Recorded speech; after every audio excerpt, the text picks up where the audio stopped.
Hello प्यारे बच्चों, कैसे हैं आप लोग। आई होप आप लोग एकदम बढ़िया होंगे और अपनी 2025 की तैयारी को बेहतरीन तरीके से कर रहे होंगे। मेरे प्यारे विद्यार्थियों, आज की इस वीडियो पे हम बात करने वाले हैं क्लास 12 फिजिक्स 1 शॉर्ट वीडियो के बारे में। यानी बच्चों, इसमें जो है आपके चैप्टर 9 से लेकर चैप्टर नंबर 14 तक जितने भी most important question previous year में पूछे गए हैं और हर बार आते हैं, उसी को आज की इस वीडियो पे हम डिस्कस करने वाले हैं। बच्चों, ये वीडियो आपके 2025 के बोर्ड के लिए काफ़ी ज़्यादा इंपॉर्टेंट है। अगर आप भी 2025 का बोर्ड देने जा रहे हैं तो इस वीडियो को बिल्कुल से देख लीजिएगा, ठीक है। क्योंकि फिजिक्स का पेपर से मैं प्रीवियस ईयर के पेपरों से छाट कर इस मोस्ट इम्पॉर्टेंट वीडियो को लाया हूँ, ठीक है। मोस्ट इम्पॉर्टेंट क्वेश्चनों को लाया हूँ जो कि बच्चों चैप्टर नंबर 9 से लेकर चैप्टर नंबर 14 तक हैं, ठीक है। तो इसमें मैं आपको 10 मोस्ट इंपॉर्टेंट क्वेश्चन कराने वाला हूं। 10 मोस्ट इंपॉर्टेंट आपको बच्चों क्वेश्चन कराने वाला हूं जो कि प्रीवियस ईयर के एग्जामिनेशन में पूछे जा चुके हैं। ऐसे प्रश्नों के बारे में आज की इस वीडियो पे हम डिस्कस करेंगे, ठीक है। तो चलिए बिना देरी करते हुए वीडियो को करते हैं स्टार्ट और आपको दिखाते हैं प्रीवियस ईयर के क्वेश्चन पेपरों के बारे में। तो बच्चों, ये रहा हमारा पहला प्रश्न, ठीक है, जो कि पिछले साल 3 बार आ चुका है। कितनी बार? 3 बार ये आ चुका है, वो 2018 से। बाकी उसके पहले का मैं नहीं जानता, ठीक, उसके पहले के नहीं थे। 2018 से मैंने इन प्रश्नों को छाटा जो कि हर बार एग्जामिनेशन में आते ही आते हैं, किसी ना किसी सेट पे पूछे जाते हैं, ठीक है। यानी 7 सेट यूपी में बनते हैं, तो किसी ना किसी सेट में ये प्रश्न आपके आ सकते हैं, इस बार भी आ सकते हैं, ठीक है। तो देखो प्रश्न क्या है, प्रश्न पहले पढ़ते हैं बहुत अच्छे तरीके से, इसके बाद करते हैं। देखो बच्चों, सिलेबस कंप्लीट करने का समय हमारे पास अब रहा नहीं, ठीक है। तो हम लोग क्या करेंगे, मोस्ट इंपॉर्टेंट जितना हमसे हो सकेगा वो हम करेंगे। अगर आप लोग कमजोर हैं तो कोई दिक्कत नहीं, आप लोग इन क्वेश्चनों को तैयार जरूर से जरूर कर लीजिएगा, ठीक है। तो हमारा पहला प्रश्न है, एक लेंस की फोकस दूरी f है। कितनी है? f है, जो एक दीप्त वस्तु का वास्तविक प्रतिबिंब पर्दे पर m गुना बड़ा बनाता है। तो सिद्ध कीजिए कि लेंस से पर्दे की दूरी f1 + m होगी, ठीक है। यानी बच्चों, ये हमें क्या प्रूव करने वाला सवाल है, तो बिल्कुल घबराएंगे नहीं, हम लोग बहुत अच्छे तरीके से करेंगे। तो यहाँ पे लेंस की बात कर रहा था तो बच्चों, लेंस के सूत्र से हम लोग यहाँ पे लिखेंगे, लेंस के सूत्र से। क्या लिखेंगे? लेंस के सूत्र से। यहाँ पे बढ़िया प्यारा प्यारा लिखेंगे, लेंस के सूत्र से, लेंस के सूत्र से, ठीक प्यारे बच्चों। यहाँ पे लिखेंगे लेंस के सूत्र से। तो आप लोगों को लेंस का सूत्र याद होना चाहिए, नहीं याद तो मैं आपको बता दे रहा हूँ, आप लोग याद कर लीजिएगा जरूर से जरूर, ठीक है। तो लेंस का सूत्र बच्चों कभी कभी टिक वाले में भी आ जाता है, ठीक है। तो आप लोग लेंस का जरूर से जरूर सूत्र याद कर लीजिए। तो इसका सूत्र होता है 1/v - 1/u बराबर होता है 1/f, ठीक है। ये हमारा क्या बच्चों, लेंस का सूत्र है। अब बच्चों देखो, हमें क्या करना है, f1 + m पर्दे के लेंस के पर्दे की दूरी होगी, ये हमें सिद्ध करना है। ये देखो सिद्ध करना है, तो हमको बिल्कुल भी घबराना नहीं है, मैं आप लोगों को बताता हूँ। ये आप लोग यहाँ पे लिखेंगे, पहले डालेंगे लेंस के सूत्र से, फिर लेंस का सूत्र लिखेंगे, इसके बाद दोनों पक्षों में बच्चों v का गुणा कर देंगे। तो इसमें लिखना भी पड़ेगा आप लोगों को, ऐसे नहीं कर देंगे। यहाँ पे लिखना है दोनों पक्षों में v का गुणा करने पर, v का गुणा करने पर, यहाँ पे लिखेंगे दोनों पक्षों में v का गुणा करने पर, ठीक है। तो बच्चों, दोनों पक्षों में अगर v का गुणा करेंगे तो इसमें v का गुणा करेंगे तो v आ जाएगा v माइनस v/u बराबर v/f यहाँ पे आ जाएगा, ठीक है। तो देखो, अगर हम करेंगे तो भाई ये v से v कट जाएगा, तो यहाँ पे क्या बचेगा, 1 बचेगा। तो 1 माइनस क्या आ जाएगा, 1 माइनस, दिख रहा होगा आशा करता हूँ आपको। तो 1 माइनस हो जाएगा v/u बराबर v/f हो जाएगा, ठीक प्यारे बच्चों। अब देखिए आप लोग, यहाँ पे क्या है, यहाँ पे माइनस होगा, ठीक है, यहाँ पे माइनस है, ठीक है। तो यहाँ पे हो जाएगा 1 माइनस, देखो v/u क्या होता है, रेखीय आवर्धन होता है भाई। v/v क्या होता है, रेखीय आवर्धन, जिसको हम m से डिनोट करते हैं। तो v/u यहाँ पे हो जाएगा m बराबर v/f। अगर आप चाहें तो यहाँ पे ब्रैकेट में लिख सकते हैं चूंकि, ठीक है, ब्रैकेट में ही आपको लिखना पड़ेगा, चूंकि v/u बराबर होता है m, जो कि बच्चों है रेखीय आवर्धन। क्या है? रेखीय आवर्धन। इतना आप लोगों को लिख देना है। इतना आप लिख देंगे तो एग्जामिनर समझ जाएगा, नहीं बच्चे ने बहुत अच्छे तरीके से तैयारी की है, बच्चा सब कुछ जानता है, ठीक है। तो आपको एग्जामिनर नंबर देने में एक भी कसर नहीं छोड़ेगा, पूरे के पूरे आपको नंबर दे देगा, ठीक है। अब बच्चों देखो, आपको यहाँ पे देखो, जो हमारा u है, v है, इसको इधर ले आते हैं।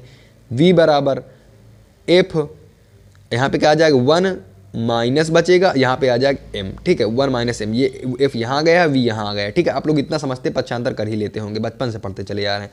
तो देखो बच्चों, अब क्या है, प्रतिबिंब वास्तविक बन रहा है, यहाँ पे कह रहा है ना वस्तु का वास्तविक प्रतिबिंब, ठीक है। तो क्या है, हमारा जो हमारा प्रतिबिंब है वो वास्तविक बन रहा है, तो हमें जो m है वो उसको माइनस लेते हैं, क्या कर लेते हैं, m जो हमारा रेखीय आवर्धन होता है उसको हम क्या करते हैं, माइनस में लेते हैं। तो यहाँ पे लिखना पड़ेगा हमको, यहाँ पे लिखेंगे v बराबर f। अब बच्चों जब यहाँ पे m यहाँ पे 1 है, यहाँ पे इसको माइनस करेंगे तो माइनस माइनस प्लस हो जाएगा, तो यहाँ पे प्लस आ जाएगा, यहाँ पे m आ जाएगा, ठीक है। यहाँ पे आपको ब्रैकेट में लिख देना, चूंकि ब्रैकेट में आप लोग लिख देना है प्रतिबिंब वास्तविक बन रहा है, क्या लिख देना है, प्रतिबिंब वास्तविक बन रहा है, वास्तविक बन रहा है। अब इसके बाद यहाँ पे लिख देना इसलिए, क्या, इसलिए बच्चों यहाँ पे इसलिए लिख देना, m जो बराबर होगा वो माइनस के होगा, ठीक है। बच्चों यही हमें सिद्ध करना था, आप लोग देख सकते हैं ये हमारा जो है सिद्ध हो चुका है। ऊपर हमें यही सिद्ध करना था, पर्दे की दूरी, तो यहाँ पे पर्दे की दूरी इतनी आ गई है, यही हमें प्रूव करना था, आप लोग देख सकते हैं यही हमें प्रूव करना था, और यहाँ पे हमारा जो है प्रूव हो गया। इसको आप 1 से 2 बार लगाएंगे अपने कॉपी में तो आपको अच्छे तरीके से समझ में आएगा, और आप इसको अच्छे तरीके से कर ले जाएंगे, बोर्ड एग्जाम में बेहतर करेंगे, ठीक है। तो अगला जो हमारा प्रश्न बच्चों है, अगला प्रश्न हमारा दूसरा प्रश्न देखिए क्या है, कह रहा है यदि प्रिज्म के लिए, क्या कह रहा है, देखो अच्छे से पढ़ते हैं पहले, इसके बाद करते हैं, ठीक है। यहाँ पे कह रहा है यदि किसी प्रिज्म के लिए प्रिज्म कोण तथा न्यूनतम विचलन कोण दोनों का मान a हो, क्या हो, यानी जो हमारा क्या है प्रिज्म कोण है और न्यूनतम विचलन कोण है, अगर दोनों का मान a दे दिया जाए, क्या दे दी, a, तो प्रिज्म के पदार्थ का अपवर्तनांक क्या होगा। अपवर्तनांक मतलब बच्चों हमें n निकालना है, क्या निकालना है, n निकालना है। तो कोई दिक्कत नहीं, बहुत ही आसानी से निकाल देंगे, ठीक है। अब देखो यहाँ पे क्या कह रहा है, हमारा जो a है, a हमारा क्या है, प्रिज्म कोण, भाई प्रिज्म कोण को हम a से डिनोट करते हैं, यहाँ पे लिखेंगे a। तो यहाँ पे a बराबर जो हमारा है a है, भाई दोनों का मान सेम दे रखा है, a दे रखा दोनों का मान, ठीक है। तो a बराबर a है, और बच्चों जो हमारा डेल m है वो भी बराबर m है, यानी हमें न्यूनतम विचलन कोण भी क्या दिया है, a रखा है। तो अब हमें अपवर्तनांक ज्ञात करना है, तो यानी कि n बराबर क्या है हमें ये नहीं पता, हमें n बराबर ज्ञात करना है। तो कोई दिक्कत नहीं भाई, ज्ञात हो जाएगा। ये हमारा a जो है हमारा प्रिज्म कोण है, और डेल्टा m है ये न्यूनतम विचलन कोण है, और n बराबर हमें नहीं पता भाई, हमें अपवर्तनांक ज्ञात करना है। तो बच्चों अपवर्तनांक का सूत्र होता है, अगर आप लोगों ने पढ़ा होगा तो n बराबर होता है बच्चों sine a plus delta m upon 2, ठीक है, अपान में साइन a अपान 2, ये हमारा होता है सूत्र, किसका, अपवर्तनांक का सूत्र होता है। तो बस इसी में रख देना है हमको। तो यहाँ पे n बराबर हो जाएगा साइन a का मान बच्चों क्या है, a का मान a ही है, ठीक है, प्लस डेल्टा m का मान कितना है, डेल्टा m का मान भी a ही है, ठीक है। ये हमारा रह गया, बटा में क्या है 2 है, ठीक है, ब्रैकेट्स में लगा है। इसके बाद बड़ा वाला बटा लगा है, क्या लगा है, बड़ा वाला बटा लगा है, ठीक है। इसके बाद आगे क्या है, आगे भाई नीचे साइन a है, तो यहाँ पे साइन a अपान 2 लिख देंगे। इतना आप लोग कर देना, ठीक है भाई, एकदम स्टेप टू स्टेप चल रहा है, ताकि आप लोगों को समझने में दिक्कत भी ना हो और अच्छे तरीके से आप लोगों को समझ में आ जाए, ठीक है। तो n बराबर क्या हो गया, sine a plus a upon 2 n बटा साइन a अपान 2, इतना हो गया। अब हम क्या करेंगे, अब बच्चों इसके नीचे ही लिखते हैं। अब बच्चों हमारा होगा, जो हमारा n होगा, n बराबर साइन, भाई a प्लस a कितना होगा 2a, a plus a 2a अपान 2 बटा, अब नीचे क्या बचा, साइन a अपान 2, इतना बचा। बच्चों 2 से 2 कट जाएगा, आप लोग अच्छी तरीके से जानते हैं 2 से 2 हमारा कट जाएगा। तो हमारे पास देखो यहाँ पे क्या बचेगा, यहाँ पे इधर मैं कर दे रहा हूँ, आप लोगों को दूसरे पेज में करना है, ठीक है, आप लोग क्या करना है, दूसरे पेज में करना है। तो यहाँ पे बच्चों हमारा बचेगा n बराबर क्या बचेगा, n बराबर sine a upon sine a upon 2 बचेगा, भाई 2 से 2 कट जाएगा, तो a sine a upon sine a upon 2 बच जाएगा, ठीक है। इसके बाद देखो यहाँ पे n बराबर, देखो भाई साइन a का सूत्र होता है, क्या होता है, साइन a बराबर होता है 2 sine a by 2 cos a by 2। बाकी आप लोग नहीं आ तो भाई मैं आपको बता दूंगा, इसके बाद पहले आप इसको करिए, फिर मैं आपको साइड में सूत्र भी बता रहा हूँ, ठीक है। तो भाई साइन a का सूत्र होता है, जो मैथ वाले हैं वो लोग समझ रहे होंगे, sine a by 2 cos a by 2, ठीक है, sine a by 2 cos a by 2 बटा में साइन a/2 इतना हो गया। तो बच्चों साइन a/2 से साइन a/2 हमारा क्या हो जाएगा, कट जाएगा, और जो हमारा n बराबर अपवर्तनांक निकल के आएगा 2 cos a/2 निकल के आएगा। ठीक है, यही बच्चों हमारा क्या हो जाएगा, यही हमारा अपवर्तनांक क्या हो जाएगा, अपवर्तनांक क्या हो जाएगा, प्रिज्म के पदार्थ का अपवर्तनांक हो जाएगा। ये लो, ठीक है, प्रिज्म के पदार्थ का क्या बच्चों हो जाएगा, ये हमारा अपवर्तनांक हो जाएगा। अब बच्चों बहुत लोग सोच रहे होंगे गुरुजी ये कैसे आया, ये इतना पोर्शन कैसे आया, तो आप लोगों को बताता चलूँ इतना पोर्शन कैसे आया। बच्चों साइन ए सूत्र होता है, क्या होता है, साइड में आप लोग लिख दीजिएगा, साइन ए बराबर होता है 2 sin a/2 cos a/2। ये हमारा क्या बच्चों होता है, चूंकि, यहाँ पे चूंकि लिख के कहाँ पे इसको लिख देना, यहाँ पे इसके बगल में यहाँ पे लिख देना, यहाँ पे लिख देना। ठीक है, यहाँ पे लिख देना तो आराम से एग्जामिनर को समझ में आ जाएगा। तो आप लोग क्या करना है, ये वाला प्रश्न भी अच्छे तरीके से तैयार कर लेना है। ये भाई मोस्ट इंपॉर्टेंट प्रश्न है, मोस्ट इंपॉर्टेंट है। ठीक है, और ये भी बच्चों इसमें आप 3 स्टार लगा सकते हैं, क्योंकि बच्चों ये 5 बार पूछा गया है और इस 7 से 8 बार पूछा गया है। कितना, 7 से 8 बार ये वाला प्रश्न पूछा गया है। तो आप लोगों को तैयार दोनों कर लेना भाई, क्या मालूम इस बार दोनों प्रश्न आ जाएं भाई, टपक पड़े, कोई भरोसा तो नहीं है हमको। ठीक है, तो बच्चों इतना आप लोगों को ये 2 प्रश्न तैयार कर लेना। अब चलते हैं अगले प्रश्न की ओर। अगला प्रश्न बच्चों हमारा है, नेत्र के समंजन क्षमता से आप क्या समझते हैं। बच्चों आप लोग कोई भी गेस उठाकर देख लेना, ये प्रश्न हर बार के एग्जामिनेशन में आता ही आता है, इसको जरूर से जरूर आप लोग तैयार कर लेना, ये मोस्ट इंपॉर्टेंट है। ठीक है, मोस्ट इंपॉर्टेंट प्रश्न है। तो देखो आप लोगों को क्या लिखना है भाई, 2 से 3 नंबर में ही पूछा जाता है। ठीक है, एक बार 5 नंबर में पूछा गया था ये, लेकिन 2 से 3 नंबर में ज़्यादातर आता है। ठीक है, तो यहाँ पर आप लोग क्या लिखना है, आवश्यकता अनुसार नेत्र द्वारा नेत्र लेंस की फोकस दूरी को कम या ज्यादा करने की क्षमता को नेत्र की समंजन क्षमता कहते हैं। ठीक है, नेत्र की समंजन क्षमता कहते हैं। तो बच्चों इसको देखो 2 बार पढ़ लीजिए, आपको याद हो जाएगा। ठीक है, लेकिन इसमें जो मोस्ट इंपॉर्टेंट ये पूछता है निकट बिंदु क्या है, निकट इसका बिंदु क्या है, निकट बिंदु। यहाँ पे आप लोग लिख देंगे तो एग्जामिनर और अच्छे नंबर दे देगा। इसका बच्चों निकट बिंदु जो होता है 25 सेंटीमीटर पर होता है। कितना, 25 सेंटीमीटर पर होता है इसका जो निकट बिंदु है। ठीक है, और जो दूर बिंदु होता है, यानी दूर दूर तक कहाँ देख सकता है, तो बच्चों दूर बिंदु जो होता है वो बच्चों अनंत पर होता है। कहाँ पर, अनंत पर। ये बच्चों आपके न्यूमेरिकल लगाने पर भी बहुत ज़्यादा काम आता है। ठीक है, तो आप लोगों को इतना लिख देना। अगर प्रश्न आए नेत्र की समंजन क्षमता से आप क्या समझते हैं, तो आवश्यकता अनुसार नेत्र द्वारा नेत्र लेंस की फोकस दूरी को कम या ज़्यादा करने की क्षमता क्या कहते हैं, नेत्र की समंजन क्षमता कहते हैं। ये वाला हमारा प्रश्न कंप्लीट हो गया। अब चलते हैं अगले प्रश्न की ओर। तो बच्चों जो हमारा अगला प्रश्न है वो चौथा प्रश्न है, मतलब ये भी बच्चों काफ़ी ज़्यादा इंपॉर्टेंट है। यानी मैं जितने भी प्रश्न आपको बता रहा हूँ वो सारे इंपॉर्टेंट है। जहाँ तक ये वीडियो ही इंपॉर्टेंट है, तो आप लोग क्लास 12th की तैयारी कर रहे हैं तो भाई इसके जरूर से ज़रूर तैयार कर लेना। ठीक है, फिजिक्स वाले। अपवर्ती दूरदर्शी की तुलना में परावर्ती दूरदर्शी अधिक उत्कृष्ट होता है, ऐसा क्यों होता है। ठीक है, तो आपको बताना है पहले, इसके बाद इसके कारणों को भी बताना है। मैं कारणों भी लिख के लाता हूँ, उसको परिभाषा भी इसको लिख के लाऊँ, मतलब लिखना क्या आपको। तो बच्चों शुरू क्या करना, प्रश्नोत्तर संख्या चौथा का A नंबर, मतलब ऐसे जो आप भाई कॉपी कैसे लिखते हैं आपको पता ही होगा। ठीक है, आप लोग क्लास 12th के पेपर भी दे चुके हैं। तो परावर्ती दूरदर्शी अपवर्ती दूरदर्शी की तुलना में अधिक उत्कृष्ट निम्नलिखित कारणों से होता है। इतना आप लोगों को लिख देना। इसके बाद कारण दे देना। नंबर 1 कारण क्या है, परावर्ती दूरदर्शी में प्रतिबिंब अधिक चमकीला बनता है।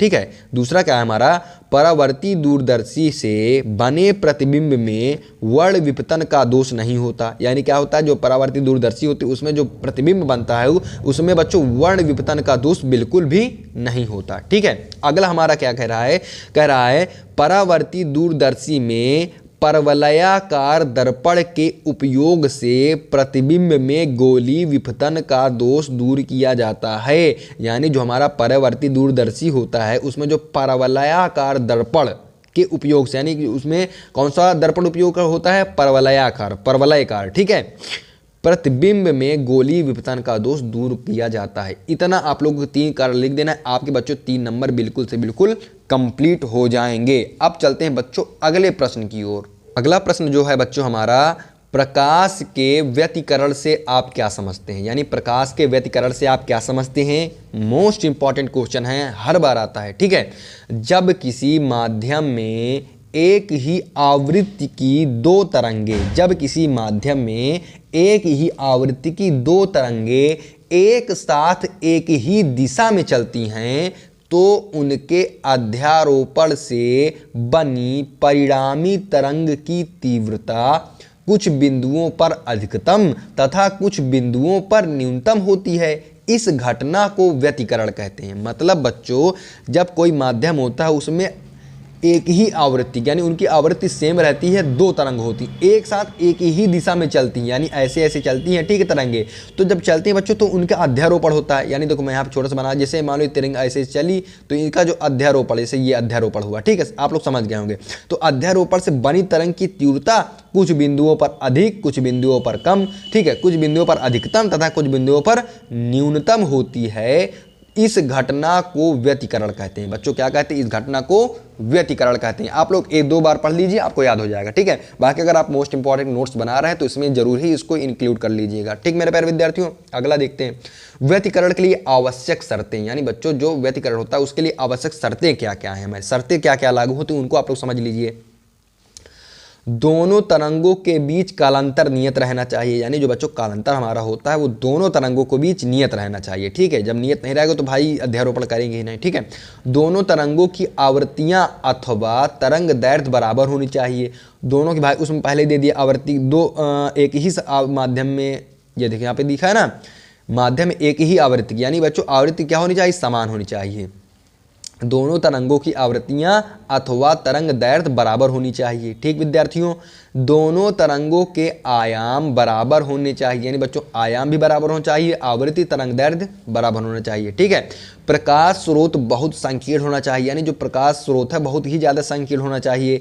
दोनों स्रोत एक दूसरे के निकट होने चाहिए, दोनों स्रोत एक दूसरे के निकट होने चाहिए। तो बच्चों इतना आप लोग तैयार कर लेंगे ना तो आपके 5 नंबर एकदम परफेक्ट, एकदम बिल्कुल एग्जैक्ट हो जाएंगे, आपके 5 नंबर एकदम पक्के हो जाएंगे, ठीक विद्यार्थियों। अब बच्चों हम चलते हैं अगले प्रश्न की ओर, जो हमारा अगला प्रश्न है प्रश्न नंबर 6वां, यानी मैं आपको बताया था 10 प्रश्न के बारे में बात करेंगे, तो अभी प्रश्न नंबर 6वां चल रहा है, ठीक है।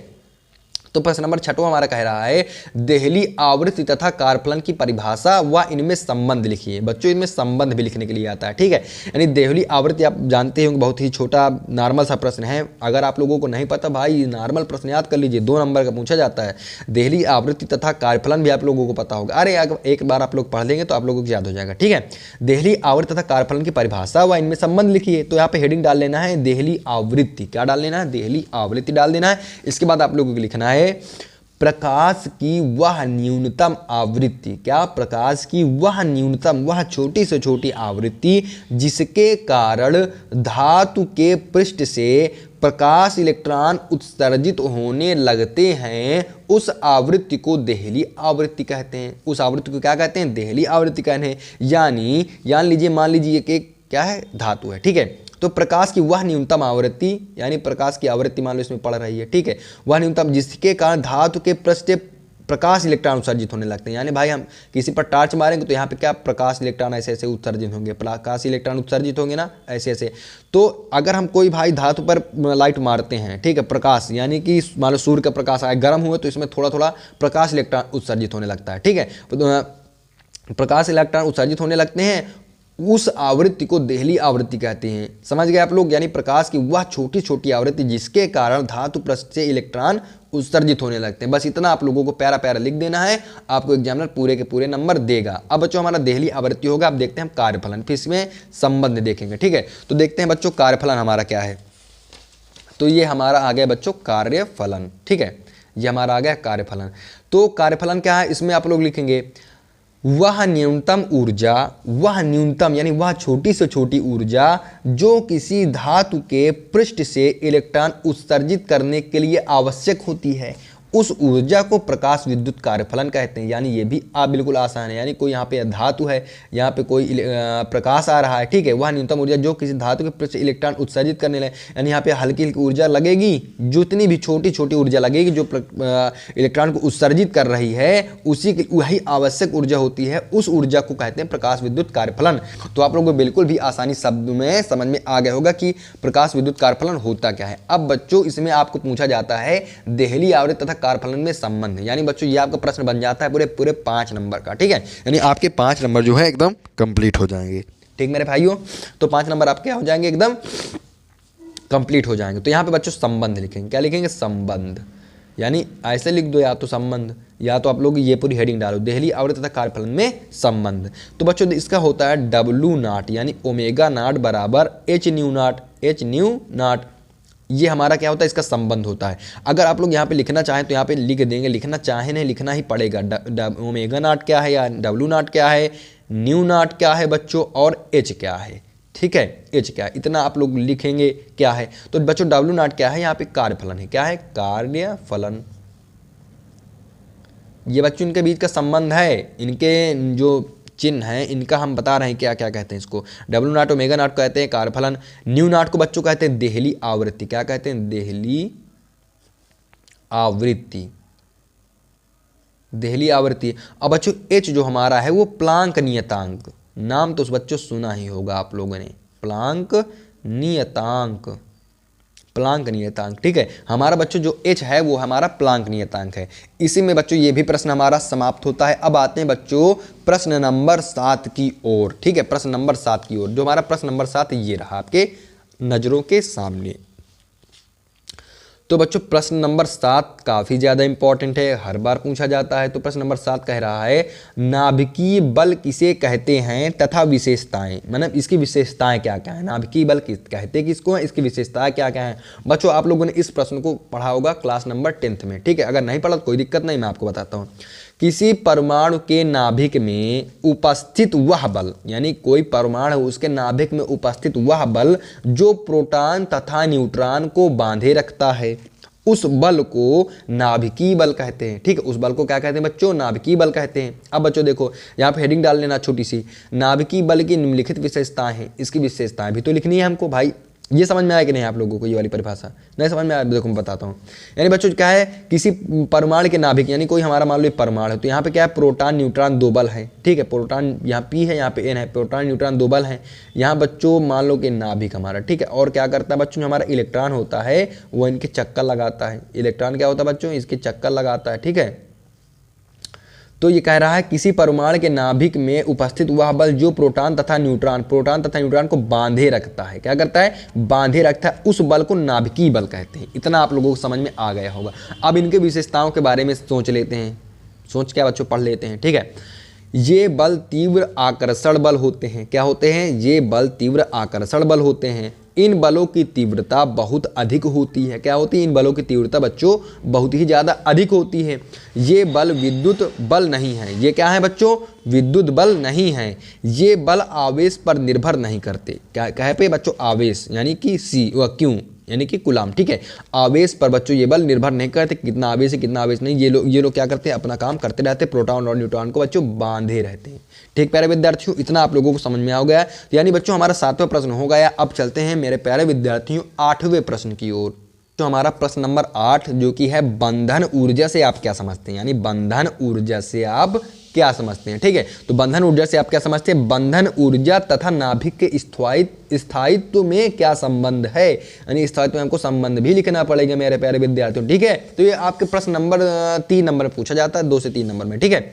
किसी नाभिक की बंधन ऊर्जा वह बाह्य ऊर्जा है, यानी कोई नाभिक है उसकी बंधन ऊर्जा जो है बाह्य ऊर्जा है, जो नाभिक के न्यूक्लियनों को परस्पर अलग अलग करने के लिए आवश्यक होती है, ठीक है। यानी कि कोई भी नाभिक है उसकी बंधन ऊर्जा वह बाह्य यानी बाहरी ऊर्जा है जो नाभिक के न्यूक्लियनों को परस्पर अलग अलग करने के लिए आवश्यक होती है, ठीक है। किसी नाभिक की बंधन ऊर्जा जितनी अधिक होगी वह नाभिक उतना ही अधिक स्थायी होगा, यानी अगर कोई नाभिक की जो बंधन ऊर्जा है वो जितनी ज़्यादा अधिक होगी वह नाभिक उतना ही ज़्यादा अधिक स्थायी होगा, यही इसका संबंध है, ठीक है। तो बच्चों हमारा 8वां प्रश्न बिल्कुल कंप्लीट हो चुका जो कि 3 नंबर पूछा जाता है। अब चलते हैं मेरे प्यारे विद्यार्थियों प्रश्न नंबर 9 की ओर, जो कि बहुत ज़्यादा मोस्ट इंपॉर्टेंट से भी इंपॉर्टेंट हमारा प्रश्न नंबर 9 है, जो कि हर वर्ष प्रत्येक वर्ष एग्जामिनेशन में पूछा जाता है, ठीक है। तो हमारा प्रश्न है नाभिकीय विखंडन तथा नाभिकीय संलयन से आप क्या समझते हैं। बच्चों नाम तो आप लोगों ने सुना ही होगा, ठीक है। नाभिकीय विखंडन, जब किसी, इससे पहले मैं आप लोगों को बता दूं जो विखंडन का मतलब होता है खंड होना यानी कि टूटना, ठीक है। संलयन का मतलब होता है बच्चों जुड़ना, ठीक मेरे प्यारे विद्यार्थियों। तो नाभिकीय विखंडन जो है जब किसी भारी नाभिक पर न्यूट्रॉन की बमबारी की जाती है तो वह दो या दो से अधिक छोटे छोटे नाभिकों में टूट जाता है। इस घटना को नाभिकीय विखंडन कहते हैं। इतना आप लोगों को बिल्कुल से बिल्कुल तैयार कर लेना है। यानी जब किसी भारी नाभिक पर, यानी कोई अगर भारी नाभिक है उसमें न्यूट्रॉन की बमबारी की जाती है तो वह दो या दो से अधिक छोटे छोटे नाभिकों में टूट जाता है। इस घटना को नाभिकीय विखंडन कहते हैं, ठीक मेरे प्यारे विद्यार्थियों। आगे हम देखते हैं नाभिकीय संलयन, ठीक है। नाभिकीय संलयन, संलयन मतलब क्या होता है बच्चों? जुड़ना, ठीक है, मिलकर। तो नाभिकीय संलयन जब दो अथवा दो से अधिक हल्के नाभिक परस्पर मिलकर एक भारी नाभिक का निर्माण करते हैं, ठीक है, एक भारी नाभिक का निर्माण करते हैं तो इस प्रक्रिया को नाभिकीय संलयन कहते हैं। यानी कि जब दो अथवा दो से अधिक हल्के नाभिक परस्पर मिलकर एक भारी नाभिक का निर्माण करते हैं तो इस प्रक्रिया को नाभिकीय संलयन कहते हैं, ठीक मेरे प्यारे विद्यार्थियों। आगे देखते हैं, ये हमारा हो गया प्रश्न नंबर 9 जो कि बच्चों मोस्ट इंपॉर्टेंट था, 5 नंबर में पूछा जाता है। हमारा लास्ट प्रश्न है, अंतिम प्रश्न है बच्चों, प्रश्न नंबर 10 जो कि है अर्धचालक क्या है? किसी अपमिश्रण के कारण अर्धचालक की चालकता पर क्या प्रभाव पड़ता है? ये बच्चों हमारा प्रश्न नंबर 10 है जो कि काफी ज्यादा मोस्ट इंपॉर्टेंट है, ठीक विद्यार्थियों। इसको देखते हैं अच्छे तरीके से। ऐसे ठोस पदार्थ जिनकी चालकता चालकों से कम तथा कुचालकों से अधिक होती है, यानी कोई ऐसा ठोस पदार्थ है, ठीक है, उनकी जो चालकता है वो चालकों से कम होती है तथा कुचालकों से अधिक होती है, उन्हें अर्धचालक कहते हैं। जैसे जर्मेनियम, सिलिकॉन, कार्बन आदि। यानी कि आप लोग चालक कुचालक तो जानते हैं, चालक जिसमें इलेक्ट्रॉन का प्रवाह होता है, कुचालक जिनमें नहीं होता है। तो ऐसे ठोस पदार्थ अर्धचालक यानी आधा चलने वाले, ठीक है, ऐसे ठोस पदार्थ जिनकी चालकता जो होती है चालकों से कम होती और कुचालकों से अधिक होती है, यानी बीच वाला होते हैं ये, ठीक है, अधिक होती है, उन्हें अर्धचालक कहते हैं। जैसे जर्मेनियम, सिलिकॉन, कार्बन आदि होते हैं, ठीक है। यदि अर्धचालक में, यानी कह रहा है किसी अपमिश्रण के कारण अर्धचालक की चालकता पर क्या प्रभाव पड़ता है, तो हम लोग यहाँ पे लिखेंगे यदि अर्धचालकों में किसी शुद्ध अर्धचालक की थोड़ी सी मात्रा मिला दी जाए, यदि अर्धचालक में किसी शुद्ध अर्धचालक की थोड़ी सी मात्रा मिला दी जाए तो इनकी चालकता बहुत अधिक बढ़ जाती है। यानी अपमिश्रण कर देंगे तो बच्चों इनकी चालकता क्या होगी? बहुत ज़्यादा, अधिक ही ज़्यादा बढ़ जाएगी, ठीक है। तो ये हमारा था अंतिम प्रश्न बच्चों। इतने जो मैं आप लोगों को 10 प्रश्न बताया हूँ उनमें से आपकी एग्जामिनेशन में कम से कम 8 प्रश्न तो पूछे ही जाएंगे, ठीक है, किसी न किसी सेट पे। चाहे अपना जब आपका प्रश्न आए तो आप लोग इस वीडियो पे कमेंट जरूर कर देना अगर आप लोगों को पूछा जाए, ठीक है। तो आशा करता हूँ ये मेरी मोस्ट इंपॉर्टेंट वीडियो आपको समझ में आई होगी। तो अगर भाई थोड़ी सी भी समझ में आई तो भाई वीडियो को लाइक कर दीजिए, एक प्यारा सा कमेंट कर दीजिए। धन्यवाद। मिलते हैं किसी अन्य मोस्ट इंपॉर्टेंट वीडियो में।